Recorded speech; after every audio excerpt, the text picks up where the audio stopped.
Good morning to all. നമ്മളിന്ന് ഇച്ചിരി താമസിച്ചെന്ന് അറിയാം. ടെക്നിക്കലി ഇവിടെ എനിക്ക് ഇച്ചിരി പ്രോബ്ലംസൊക്കെ വന്നു. ഈ റെക്കോർഡ് ചെയ്യാനുള്ള സംവിധാനം പഴയ പോലെ അങ്ങ് ഡെസ്ക്ടോപ്പ് അങ്ങ് എടുക്കുന്നില്ലായിരുന്നു. കുറച്ച് സമയം പിടിക്കേണ്ടി വന്നു റെക്കോർഡ് ചെയ്യണമല്ലോ, അതുകൊണ്ടാണ് താമസിച്ചത്. Very sorry. ചില ദിവസം അങ്ങനെയാണ്, ടെക്നിക്കലി ഓക്കെ ആകില്ല. Okay, so first of all good morning once more.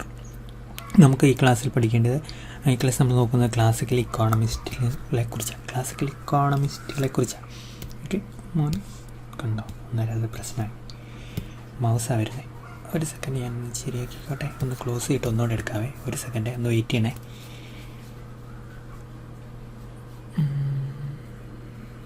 ഒന്നുകൂടെ ക്ലോസ് ചെയ്തിട്ട് എടുക്കാം. ക്ലോസ് ചെയ്തിട്ട്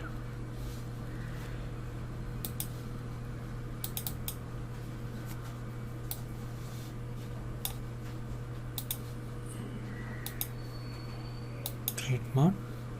Okay, the timing it's okay. Let me share our file. No, I'm having a presentation right now. You like to present it again? Okay, no, it's okay.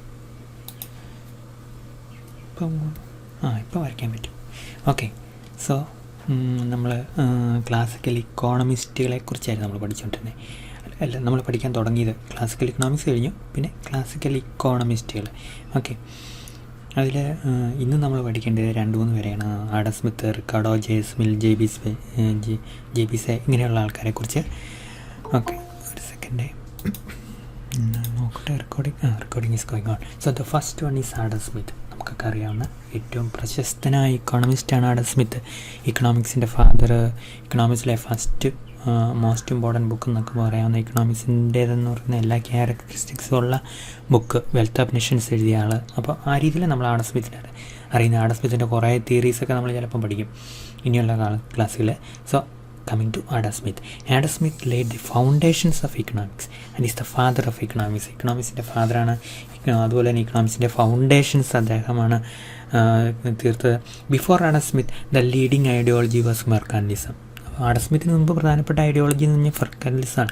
ഫിസിയോക്രസിയും ഉണ്ട്, പക്ഷേ ഫിസിയോക്രസിയുടെ കാലഘട്ടത്തിൽ ജീവിച്ചിരുന്ന ആളാണ് Adam Smith. അതിൻ്റെ അവസാന കാലഘട്ടങ്ങളിൽ. അപ്പോൾ ഫിസിയോക്രസിയാൽ ഭയങ്കരധികം സ്വാധീനിക്കപ്പെട്ടിട്ടുണ്ട് ആഡം സ്മിത്തിൻ്റെ തിയറിയൊക്കെ. പക്ഷേ ആഡം സ്മിത്തിൻ്റെ റൈവൽറി അല്ലെങ്കിൽ അദ്ദേഹം എതിർത്തത് മെർക്കാന്റിലിസമാണ്. അതുകൊണ്ട് നമ്മൾ മെർക്കാന്റിലിസം എടുത്തു പറയുന്നത്.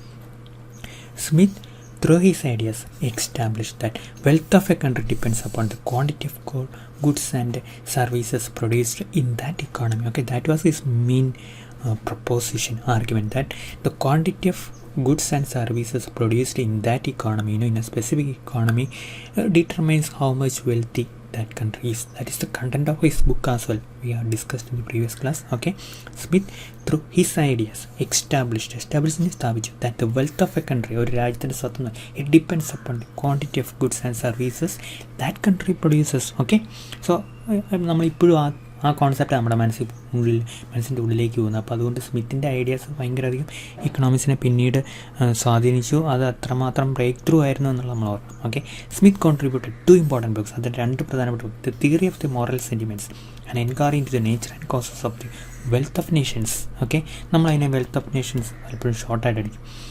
അപ്പം വെൽത്ത് ഓഫ് നേഷൻസും അതല്ല the theory of moral sentiments. ഇക്കണോമിക്സോട്ട് ഭയങ്കര ടൈറ്റിൽ ഇപ്പം പേര് ഇക്കണോമിക്സിനോട് അടുത്ത് നിൽക്കുന്നില്ലെന്ന് നമുക്ക് വേണമെങ്കിൽ പറയാം. പക്ഷേ രണ്ടാമത്തേത് അങ്ങനെയല്ല. സോ അദ്ദേഹത്തിന് 2 ബുക്ക് ഉണ്ടായിരുന്നു. ഒന്ന് the theory of moral sentiments and an enquiry into the nature and causes of wealth of Nations.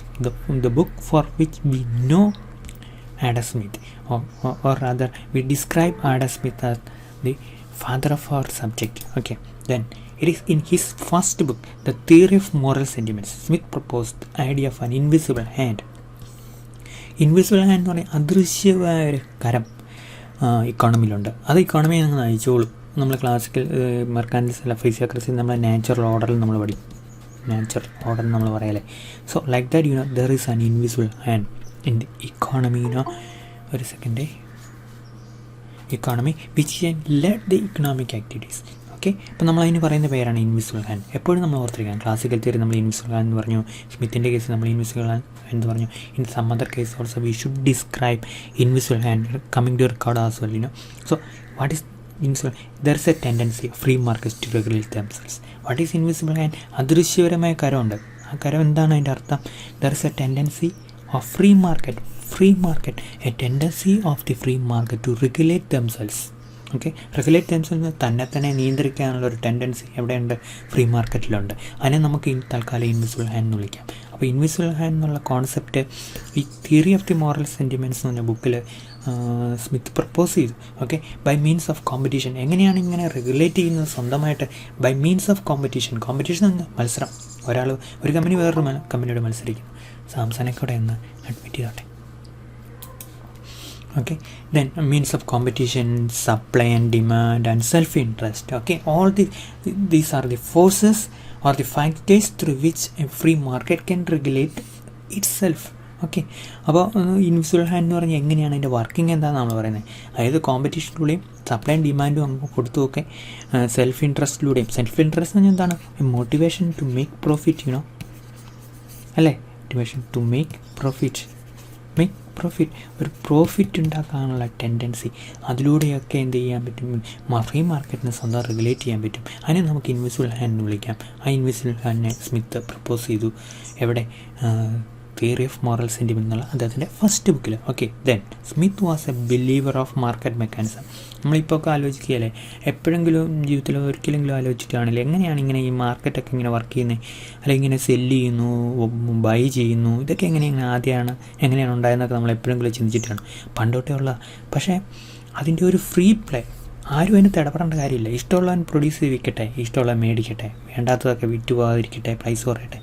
ആ രീതിയിലെല്ലാം ഇങ്ങനെ ഓട്ടോമാറ്റിക്കായിട്ട് വർക്ക് ചെയ്യും. ആ മാർക്കറ്റ് മെക്കാനിക്സിൻ്റെ ബിലീവറായിരുന്നു ആര്? ഈ Adam Smith. He advocate A laser faire policy. Laser policy means minimum government intervention. Okay, or the free market economy. Smith argued that the invisible hands of the market is efficient in guiding the economy. ഇപ്പോൾ നമ്മൾ പറഞ്ഞല്ലോ, ഈ economics എന്ന് പറഞ്ഞൊരു സബ്ജക്റ്റായിട്ട് അങ്ങ് ജനിച്ചങ്ങ് മുമ്പോട്ട് പോകുമ്പോൾ ആ ജന്മം നമ്മളിപ്പോൾ കണ്ടുകൊണ്ടിരിക്കുന്ന ആഡം സ്മിത്തിലൂടെ. അതുവരെ ഫിലോസഫി എന്ന് പറഞ്ഞാൽ എന്താ?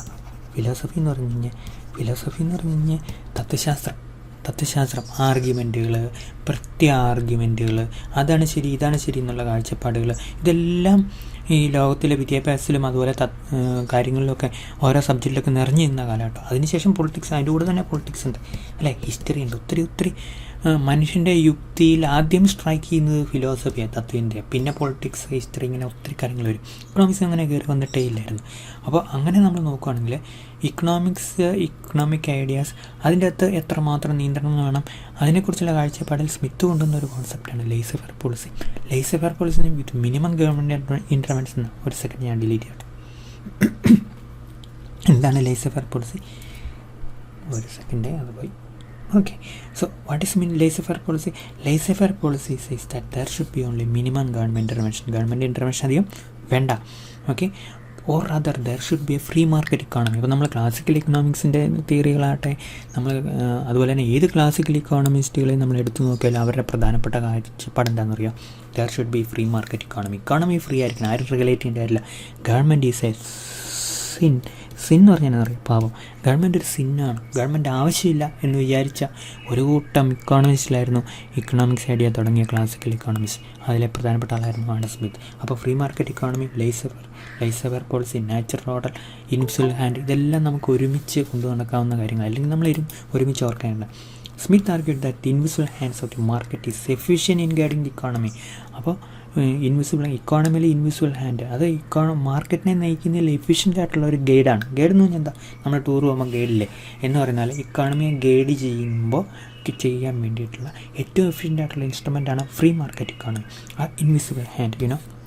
And Smith was in favour of free trade എന്ന് പറഞ്ഞാൽ എന്താ ഉദ്ദേശിക്കുക?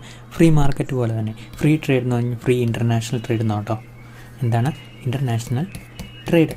ഓക്കെ, അന്താരാഷ്ട്ര വ്യാപാരം. അതായത് നമ്മൾ ടാരിഫ് ഏർപ്പെടുത്താൻ പാടില്ല. ടാരിഫ് എന്ന് പറഞ്ഞാൽ ടാക്സ് ഓൺ ഇമ്പോർട്ട് എന്നുള്ളതാണ്, ഇമ്പോർട്ട് ആൻഡ് എക്സ്പോർട്ട്സ്. ഈ stressed idea of division of labour എന്ന് പറഞ്ഞാൽ ഒരാൾ ഒരു ജോലി ചെയ്യും, വേറൊരാൾ വേറെ ചെയ്യും. അല്ല, ആരും അങ്ങോട്ടും ഇങ്ങോട്ടും ഒരാൾ ചെയ്യുന്ന ജോലി വേറൊരാൾ ചെയ്യേണ്ട കാര്യമില്ല. So there should be division of labour. Each and every segment of work is divided among the workers. So that is A concept of division of labour. The second book with the popular one, The Wealth of Nation, an inquiry in the nature and causes of wealth of nation. We cite that. The full name of the book here. Okay, explain how economies secure prosperity. അതാണ് ഇക്കോണമികൾ എങ്ങനെയാണ് prosperity എന്ന് പറഞ്ഞ വാക്കിനർത്ഥം എന്താ? Prosperity എന്ന സമ്പത്ത്. Okay, and forces behind this prosperity. Okay, or economic progress. നമുക്ക് പറയാലോ എങ്ങനെയാണ് ഇക്കോണമികൾ പ്രോസ്പെറിറ്റി എന്ന് പറഞ്ഞാൽ സമ്പദ് സമൃദ്ധി കൈവരിക്കുന്നത്, എങ്ങനെയാണ് ഇക്കണോമിക് പ്രോഗ്രസ് ഉണ്ടാകുന്നത്. Such ideas were elaborated under this masterly work the wealth of nations or an inquiry into the nature and causes of the wealth of nations. Okay, so that is about Smith's two important books. And coming to the conclusion part, Smith's real contribution is that he popularized several leading ideas of that time. നമ്മുടെ കാലഘട്ടത്തിൽ ഒത്തിരി ideas ഉണ്ടല്ലേ. നമുക്ക് അത് പലപ്പോഴും നമ്മൾ social മീഡിയയൊക്കെ share ചെയ്യുന്നുണ്ട്. നമ്മുടെ പേഴ്സണൽ ഐഡിയാസ്, ഒരു കോമൺ ട്രെൻഡ്, നൻപൻ എന്നൊക്കെ പറഞ്ഞുകൊണ്ടൊരു ഒരു വാക്കിൻ്റെ അർത്ഥം എന്താണെന്ന് അറിയത്തില്ല. ഞാനിങ്ങനെ 3-4 പേരോട് ചോദിച്ചപ്പം 2 പേര് പറഞ്ഞു എൻ്റെ അർത്ഥം ഏറ്റവും അടുത്ത ഫ്രണ്ട് എന്നാന്ന് പറഞ്ഞു. അങ്ങനെ ആയിരിക്കും കേട്ടോ, ചിലപ്പോൾ നിങ്ങൾക്ക് വ്യത്യസ്ത ഐഡിയ ആണ്. So that is my concept about Nanban. Okay, so അങ്ങനെ നമ്മൾ നോക്കുകയാണെങ്കിൽ നമ്മുടെ പ്രായത്തിനടുത്ത കോൺസെപ്റ്റ് ഇതൊക്കെയാണ്. നമ്മൾ ഇച്ചോടെ ഡെവലപ്പ് ചെയ്തു, ഇച്ചോടെ വിദ്യാഭ്യാസം കിട്ടി, നമ്മളൊരു സബ്ജക്റ്റ് കുറ്റിയടിക്കുക എന്ന് പറഞ്ഞാൽ ഒരിടത്ത് നമ്മൾ ചേർന്ന് ഇക്കണോമിക്സ് തന്നെ ചേർന്ന്. So then will be studying lot of ideas about economics, its working and how it can favour us to give an employment like that, you know. So then there will lot of ideas. ഇപ്പോൾ അതുപോലെ തന്നെ സ്മിത്തിൻ്റെ കാലഘട്ടത്തും ഒത്തിരി ideas ഉണ്ടായിരുന്നു. Ideas medieval ടൈമിലാണെന്ന് വിചാരിച്ചാണ്. Okay, so അന്നത്തെ കാലത്ത് ideas ഉണ്ടായിരുന്നു. ആർക്കൊക്കെ ആയിരുന്നു? ഫിസിയോക്രസിക്കായിരുന്നു. നമ്മൾ പഠിച്ചതല്ലേ physiocracy, natural order, laissez faire policy, എല്ലാം ഫിസിയോക്രസിയിൽ നിന്ന് വരുന്ന. അപ്പോൾ അന്നത്തെ ലീഡിങ് ഐഡിയാസ് എല്ലാം അദ്ദേഹം എന്ത് ചെയ്തു? ഈ വെൽത്ത് ഓഫ് നേഷൻസ് എന്ന ബുക്കിൽ പോപ്പുലറൈസ് ചെയ്തു. When you are popularising something you have to write your ideas in English. Okay, so that was the common concept during that time. English ഒരു യൂണിവേഴ്സൽ ലാംഗ്വേജ് ആയിട്ട് എമർജ് ചെയ്യുന്ന കാലഘട്ടമാണ് ഈ 1700 അപ്പോൾ അന്ന് ഫ്രഞ്ചിലായിരുന്നു പ്രധാനപ്പെട്ട ഐഡിയയും തത്വചിന്തകരും. അപ്പോൾ ഫ്രാൻസിൽ തത്വചിന്തകർ പറഞ്ഞ ഐഡിയാസ്, അന്ന് അവിടെ ഡിസ്കസ് ചെയ്യുന്ന ഐഡിയാസ് അദ്ദേഹം വെൽത്ത് ഓഫ് നേഷൻ എഴുതി ചേർത്തു. അപ്പോൾ അത് അദ്ദേഹത്തിൻ്റെ ഐഡിയ ആയിട്ട് ലോകം തിരിച്ചു. ഓക്കെ അല്ലേ? അങ്ങനെയാണ് ആഡം സ്മിത്ത് ഇക്കണോമിക്സിൻ്റെ പിതാവാകുന്നത്. ഐഡിയാസ് ആരുടെ ആയിരുന്നു? ഫിസിയോക്രാസിൻ്റെ ഒക്കെ ആയിരുന്നു. Ideas of physiocrats and that of early French economists like JBC were reflected in Adam Smith theory. എല്ലാ ആഡം സ്മിത്തിൻ്റെ തിയറിയിൽ ഇങ്ങനെ നിറഞ്ഞു. ഓക്കെ, അങ്ങനെയാണ് ആഡം സ്മിത്ത് ലോകത്തിലെ ഏറ്റവും പോപ്പുലർ ആയിട്ടുള്ള ചിന്തകനായത് ഇക്കണോമിക്സിൽ. Okay, then we are going to see which are the most important ideas of Adam Smith. The invisible hand, അദൃശ്യമായ കരം. ഏതാണ്? ഫ്രീ മാർക്കറ്റ് ഇക്കോണമി നമ്മൾ പറഞ്ഞു അല്ലേ? Free market economy. Okay, free market economy ഞാൻ കറക്റ്റായിട്ട് എഴുതുവേ, നിങ്ങൾക്ക് പിടികിട്ടിയില്ല. Free market economy. ഓക്കെ, അപ്പോൾ അങ്ങനെയുള്ള കാര്യങ്ങളൊക്കെ അദ്ദേഹമാണ് പോപ്പുലറൈസ്. അദ്ദേഹത്തിൻ്റെ പ്രധാനപ്പെട്ട ഐഡിയാസൊക്കെ division of labour, laissez faire policy എന്ന് പറഞ്ഞാൽ minimum government invention, free trade, free international trade, absolute advantage നമുക്കിപ്പം പഠിക്കുന്നില്ല, നമ്മൾ പിന്നീട് പഠിക്കും. ജസ്റ്റ് അങ്ങനെ ഒരു ഐഡിയ ഉണ്ടെന്ന് വിചാരിക്കുക. അതൊഴിച്ച് ബാക്കിയെല്ലാം നിങ്ങൾക്കറിയാലോ. Invisible hand, free market economy, division labour, ഒരാൾ ഒരു ജോലി ചെയ്താൽ മതി എന്ന് പറഞ്ഞാൽ ജോലി അയാൾ സ്പെഷ്യലൈസ് ചെയ്യണം. ഓക്കെ, ലൈസ് ഫെയർ പോളിസി എന്ന് പറഞ്ഞാൽ government minimum intervention, free international trade and absolute advantage. So these are the main ideas of Adam Smith, who is known as the father of economics. Okay, don't forget his important book The Wealth of Nations and the most prominent ideas of Adam Smith, which we illustrated here. Okay, so that is all about Adam Smith. Now we are coming to the titanic and gigantic figure of the classical school, whose name is David Ricardo. അപ്പോൾ നമ്മൾ David റിക്കാർഡോയെ കുറിച്ച് പഠിക്കുമ്പോഴേ, റിക്കാർഡോയെ കുറിച്ച് എന്നെ പഠിപ്പിച്ച sir എന്നോട് പറഞ്ഞു, stock മാർക്കറ്റിൽ നിന്ന് സ്വന്തമായി പൈസ ഉണ്ടാക്കിയ 2 ഇക്കോണമിസ്റ്റുകൾ, ഡേവിഡ് റിക്കാർഡോയും ജോൺ മെയ്നാർഡ് കെയ്ൻസും എന്ന് പറഞ്ഞാൽ നമ്മുടെ കെയ്ൻസ്. ഓക്കെ, അപ്പോൾ ഈ സ്റ്റോക്ക് മാർക്കറ്റിൽ നിന്ന് പൈസ ഉണ്ടാക്കണമെങ്കിൽ നമുക്ക് ഇക്കണോമിക്സ് ഒന്നായിട്ട് പഠിച്ചാൽ നമുക്ക് പൈസ ഉണ്ടാക്കാം. അതില്ലാതെയും കുറേ ആൾക്കാർ പൈസ ഉണ്ടാക്കുന്നുണ്ട്. പക്ഷേ കുറേ ഇക്കോണമിസ്റ്റുകൾ സ്റ്റോക്ക് മാർക്കറ്റ് പഠിച്ചിട്ട് ട്രമൻഡസ് വോളിയൂം ഓഫ് മണി ഉണ്ടാക്കിയിട്ടുണ്ട്. അങ്ങനെ ഒരാളായിരുന്നു ഈ ഡേവിഡ് റിക്കാർഡോ. റിക്കാർഡോയെ നമ്മൾ അറിയുന്നത് റിക്കാർഡോയുടെ തിയറി കൂടെ. റിക്കാർഡോയുടെ തിയറി നമ്മൾ കമ്പാരിറ്റീവ് അഡ്വാൻറ്റേജോ റിക്കാർഡിൻ തിയറി ഓഫ് ഫ്രണ്ടോ വായിച്ചിട്ട് നമ്മൾ കിളി പോയി ഇങ്ങനെ ഇരിക്കുമ്പം ഇതാരാ എഴുതിയത് നമ്മൾ ഒരു പ്രാവശ്യം ഒന്ന് ആലോചിച്ച് നോക്കും. അന്നേരമാണ് ഈ മനുഷ്യനെക്കുറിച്ച് നമ്മൾ ചിന്തിക്കുക. So such talented figure was David Ricardo. റിക്കാർഡോയെക്കുറിച്ച് നമുക്കൊന്ന് ജസ്റ്റ് നോക്കാം. Introduction. David Ricardo was not a trained economist like many of his compatriots. Economics ഇങ്ങനെ പോയി നന്നായിട്ട് പഠിച്ച ആളല്ലായിരുന്നു റിക്കാർഡോ. റിക്കാർഡോയ്ക്ക് ഇക്കണോമിക്സ് സ്കില്ലല്ല, അദ്ദേഹത്തിൻ്റെ ഗിഫ്റ്റായിരുന്നു. എന്താണ് ഗിഫ്റ്റ്? ചില കാര്യങ്ങൾ നമുക്ക് ഗിഫ്റ്റാണ് അല്ലേ? പാട്ട് പാടാനുള്ള കഴിവ് ഗിഫ്റ്റാണ്, വരയ്ക്കാനുള്ള കഴിവ് ഗിഫ്റ്റാണ്, ക്രിക്കറ്റ് കളിക്കാനുള്ള ടെണ്ടുൽക്കറിനെ സംബന്ധിച്ചുള്ള സ്കിൽ ഗിഫ്റ്റായിരിക്കും, മറ്റു പലരും അക്വയർ ചെയ്തിരുന്നത്. അപ്പോൾ നമുക്ക് ഗിഫ്റ്റ് എന്ന് പറഞ്ഞൊരു സംഭവം ഉണ്ട്. അപ്പോൾ ഇദ്ദേഹത്തെ സംബന്ധിച്ചുള്ള ഈ was A gifted person. Economics Logix ഭയങ്കര കൂടുതലായിരുന്നു അതിൻ്റെ തിയറി എല്ലാം അതാണ് നിറഞ്ഞിരിക്കുന്നത്. അപ്പോൾ നമുക്ക് പറയാമല്ലോ അദ്ദേഹം ഒരു ഏകലവ്യനെ പോലെയായിരുന്നു എന്ന് പറഞ്ഞാൽ അദ്ദേഹം ഇക്കണോമിക്സിൽ ട്രെയിൻഡ് ആയിട്ടുള്ള ആളല്ലായിരുന്നു. David Ricardo was not a trained economist like many of his compatriots like Adam Smith. Okay, he did attend school but to be a stock trader not an economist. അദ്ദേഹം സ്കൂളിൽ പോയി എന്തിനാണെന്നറിയാം? ഷെയർ മാർക്കറ്റ് ഷെയർ മേടിക്കാൻ വേണ്ടി. Economist ആകാൻ വേണ്ടി സ്കൂളിൽ പോയ ആളല്ലായിരുന്നു David Ricardo. പക്ഷേ അദ്ദേഹം സ്റ്റോക്ക് മാർക്കറ്റിൽ കച്ചവടം നടത്തി പൈസ ഉണ്ടാക്കാൻ വേണ്ടിയിട്ട് പോയ ആളായിരുന്നു ആര്? David Ricardo. അതേക്കുറിച്ച് നമ്മൾ മനസ്സിലാക്കുക. It was not until after his successful career in the financial market that he read Adam Smith's book, The Wealth of Nations, and began contemplating and writing about economics. ഇങ്ങനെ stock മാർക്കറ്റിൽ കൂടെ പൈസ ഉണ്ടാക്കി ഇങ്ങനെ നടക്കുമ്പോഴാണ് അദ്ദേഹം അന്നത്തെ കാലത്തെ മാസ്റ്റർലി വർക്കായിട്ടുള്ള ആഡം സ്മിത്തിൻ്റെ വെൽത്ത് ഓഫ് നേഷൻസിനെ കുറിച്ച് വെൽത്ത് ഓഫ് നേഷൻസ് വായിക്കുന്നത്.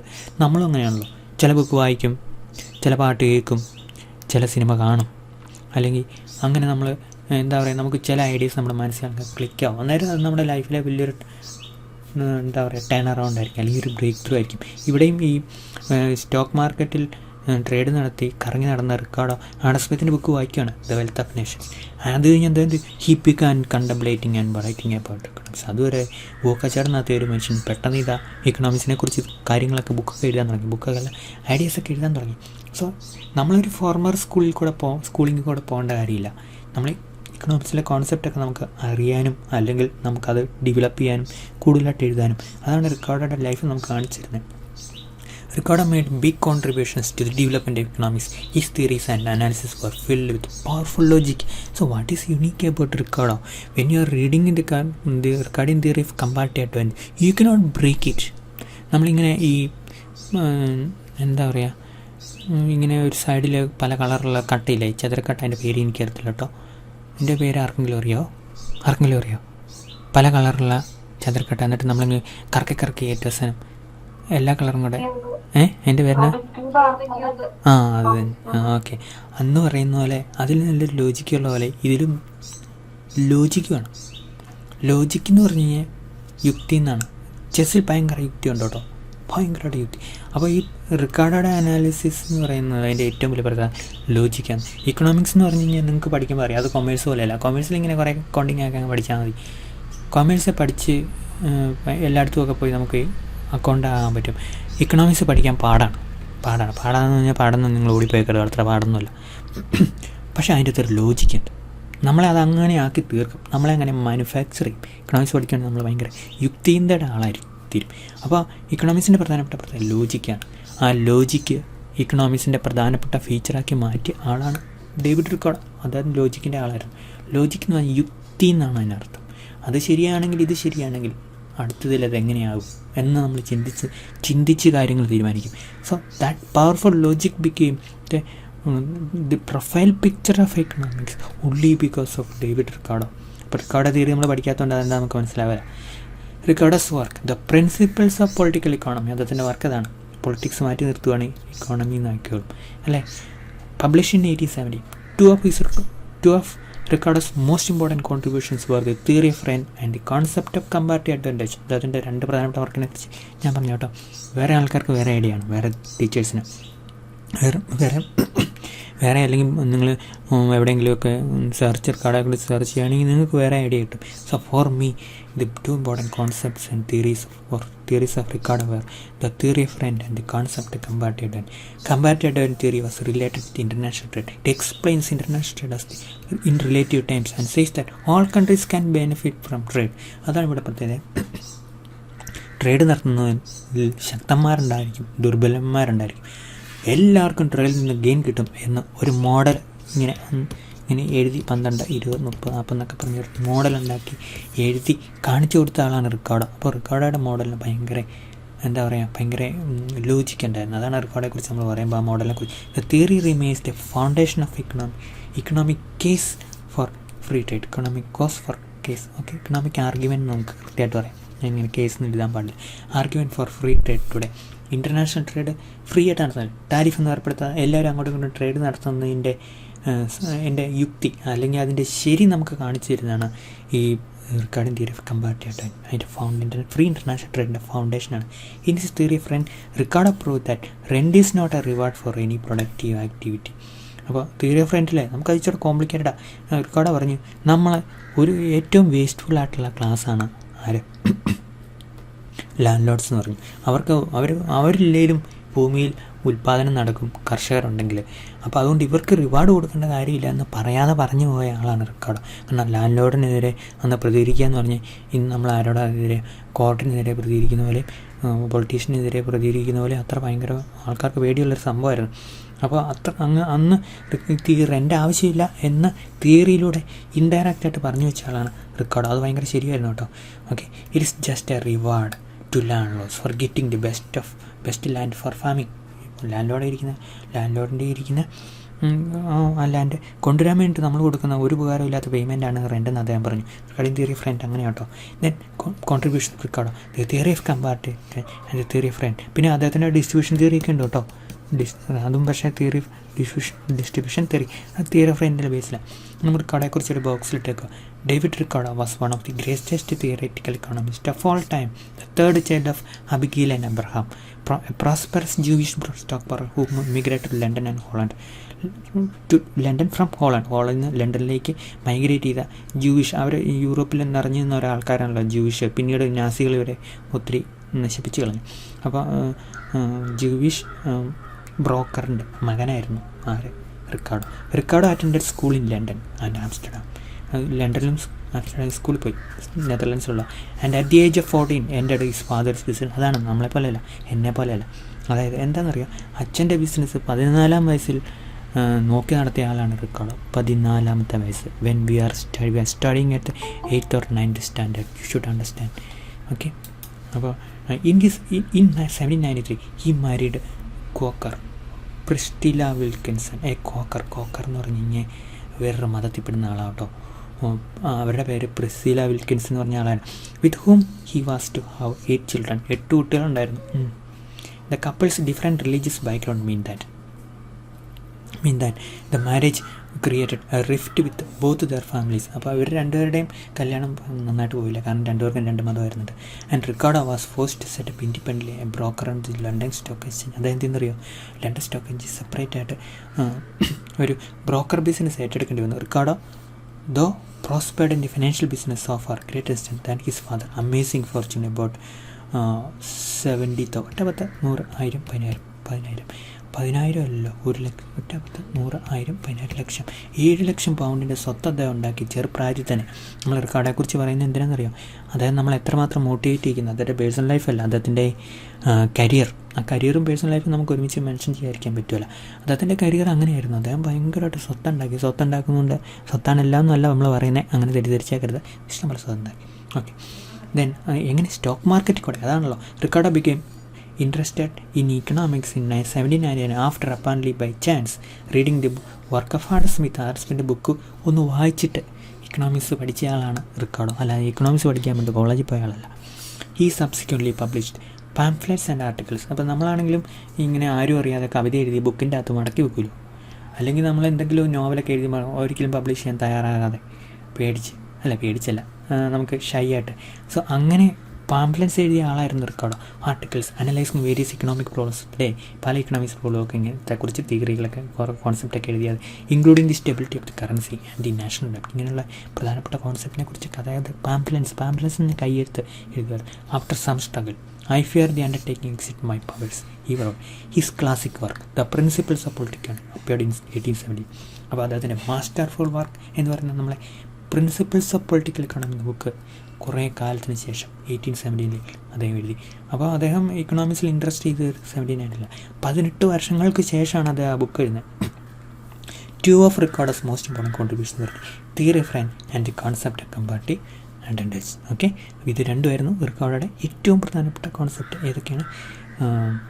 തിയറി ഓഫ് റെൻറ്റും അതുപോലെ തന്നെ the concept of comparative advantage. Okay, so നമ്മൾ റിക്കാർഡോയും കൂടെ പഠിച്ചതുകൊണ്ട് നമുക്ക് നിർത്താൻ തൽക്കാലം. എനിക്ക് ഇന്ന് കോളേജിൽ ഇച്ചിരി നേരത്തെ പോകണം. നേരത്തെ പോയിട്ട് കുറച്ച് കാര്യങ്ങളുണ്ട് നമ്മുടെ കോഴ്സിനെയൊക്കെ സംബന്ധിച്ച്. അതുകൊണ്ട് ഞാൻ ഇപ്പോൾ ക്ലാസ് നിർത്തുകയാണ്. അപ്പോൾ നിങ്ങൾ എന്ത് ചെയ്യണം, ഈ ക്ലാസ് റൂമിലുണ്ടല്ലോ നമ്മുടെ ഇതുവരെയുള്ള നോട്ട് എന്ന് പറഞ്ഞു കഴിഞ്ഞാൽ ഈ ക്ലാസ്സിക്ക് തിയറി വരെയുള്ള നോട്ട് ഞാൻ ഇട്ടിട്ടുണ്ട്. അത് നിങ്ങൾ ഡൗൺലോഡ് ചെയ്യണം. അവിടെ ഇട്ടുകൊണ്ട് നിങ്ങൾക്ക് എപ്പോൾ വേണമെങ്കിലും എടുക്കാമല്ലോ. ഡൗൺലോഡ് ചെയ്തിട്ട് പ്രിൻ്റ് ഔട്ട് എടുക്കാം. അത് 11 എഴുതിയിരുന്നു. ചെറുതായിട്ട്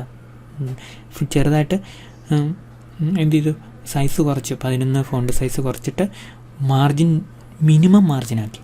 അപ്പോൾ നിങ്ങൾക്ക് ലാഭിക്കാൻ വേണ്ട. എന്നാലും ഇത് 46 പേജ് ഉണ്ട് കേട്ടോ. നമുക്കൊരു 10-20 പേജിൻ്റെയും കൂടെ ആവശ്യമുള്ളൂ. ഇപ്പം 46 പേജ്. ഇപ്പോൾ ഇതുവരെയുള്ള ആയിക്കോട്ടെ. ഇനി അടുത്ത് ഞാൻ എടുത്തിട്ട് എന്തെങ്കിലും കറക്ഷനോ അപ്ഡേഷനൊക്കെ ഉണ്ടെങ്കിൽ ചെയ്യാമല്ലോ എന്ന് വിചാരിച്ചാൽ 46 പേജിലാക്കി. ഒരു നോട്ടും കൂടെ ഉണ്ടാകും. 10-20 പേജിൽ കൂടെ നമുക്ക് സെറ്റ് ചെയ്യാം. ഓക്കെ, അപ്പോൾ ഓക്കെ, ഇപ്പം നമുക്ക് ക്ലാസ് നിർത്താം. ഞാൻ അറ്റൻഡൻസ് എടുത്തോട്ടെ.